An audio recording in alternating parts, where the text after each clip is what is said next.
Hello everyone, আজকে চলে আসলাম নতুন একটি রেসিপি নিয়ে। আমার ফেভারিট ডাল মাখার রেসিপি।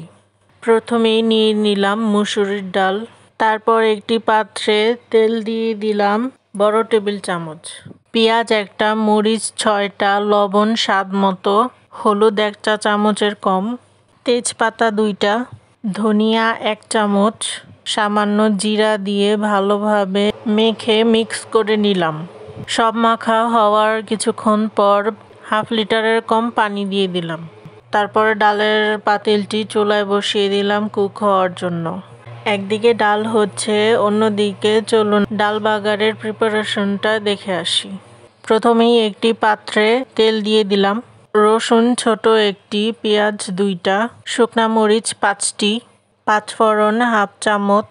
তারপর ভালোভাবে নেড়েচেড়ে একটু ভাজা ভাজা করে নিব। বাগারের উপকরণগুলো ডালের পাতিলে দিয়ে মিক্স করে নিব। তার 5 মিনিট পর ডালটি নামিয়ে একটি পাত্রে পরিবেশন করে নিব। ডালটি দেখতে অনেক সুন্দর এবং খেতে অনেক মজা হয়েছে। আপনারাও বাসায় এটা ট্রাই করতে পারেন।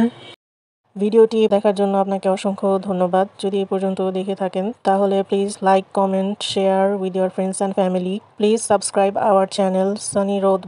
সবাই ভালো থাকবেন। আজকের জন্য এখানেই বিদায় নিচ্ছি। টাটা, বাই।